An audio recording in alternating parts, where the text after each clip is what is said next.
नमस्कार दोस्तों, academy of accounts and computer education में आपका स्वागत है। दोस्तों, आज वीडियो ट्यूटोरियल लेकर आए हैं डेबिट क्रेडिट रूल पर। आज बिना गोल्डन रूल के याद किए हम डेबिट क्रेडिट के नियम को फॉलो करेंगे। तो शुरू करते एक उदाहरण लेते हैं बैंक का। एक उदाहरण लेते हैं। उदाहरण में एक बिजनेसमैन है जो अपना बिजनेस स्टार्ट करता है और उस बिजनेस में 10 लाख रुपए का एक अपने अकाउंट का चेक देता है जो पर्सनल अकाउंट का होता है। और इसको देखेंगे कि हम किस तरीके से इसका डेबिट और क्रेडिट हम एंट्री करेंगे। तो सबसे पहले रूल क्या कहता है, बिना गोल्डन रूल को अप्लाई किए रूल ये कहता है कि अगर आपके बिजनेस में फंड इन हो रहा है तो रीजन को क्रेडिट करेंगे और फंड आउट हो रहा है तो रीजन को डेबिट करेंगे। तो देखते हैं रीजन क्या बनता है। व्यापार शुरू करने के लिए उधार रुपए ले रहा, जी नहीं। किस व्यक्ति से लिया है, जी हो सकता है। व्यापार शुरू करने के लिए ले रहा, रुपया उधार दिया था वापस मिला है, जी नहीं। रुपया कोई उधार दिया नहीं था जो वापस मिल रहा।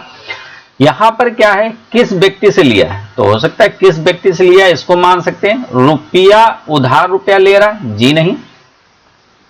अब हम देखते हैं कि हमारे पास रीजन दो आते हैं कि किस व्यक्ति से रुपया ले रहा है या व्यापार शुरू करने के लिए ले रहा है। तो इन दोनों में से हम किसी न किसी रीजन को क्रेडिट करेंगे।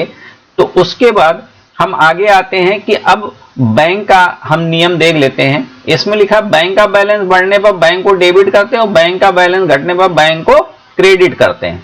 तो आगे चलते हैं, नियम को फॉलो करते हैं। कहता है कि अगर फंड इन हो रहा है तो क्यों आ रहा है या किस वजह से आएगा, क्यों जा रहा है या किस वजह से जाएगा, किससे आ रहा है यानी किस व्यक्ति से हमें मिल रहा या किससे मिलेगा, किसके पास जा रहा है या किसके पास जाएगा। तो हम यहां देखते हैं कि जिस व्यक्ति से मिल रहा है उसको ले लेते हैं। यानी कि अगर वो बिजनेसमैन है, उसका नाम राम है, तो हम बिजनेसमैन, यहां पर क्या होता है कि जब ओनर से हमें कोई भी फंड मिलता है तो ओनर को अलग रखते हैं और बिजनेस को अलग रखते हैं, और जो हमें अकाउंटिंग करनी रहती है वो बिजनेस की करनी रहती है।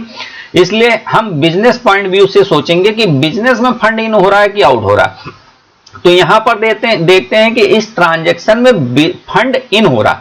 तो हमने कहा जब फंड इन होता है तो फंड को हम क्रेडिट करते हैं रीजन वाइज। तो रीजन क्या बन रहा है, अगर राम फंड में बिजनेस में पैसे नहीं देता तो फंड इन नहीं होता। तो हमने क्या किया कि राम को हमने क्रेडिट कर दिया, क्योंकि हमने कहा कि फंड इन होता है तो कुछ ना कुछ हम रीजन क्रेडिट करते हैं। तो राम को क्रेडिट कर दिया। चूंकि यहां पर क्या है, अकाउंट्स में ये रूल है कि अगर ओनर से हमें कोई फंड मिलता है तो उसको एज ए कैपिटल हम मानते हैं। तो यहां पर इसलिए हमने उसको कैपिटल राम करके एक लेजर क्रिएट कर लिया और उसको उस हेड में हमने डाल दिया।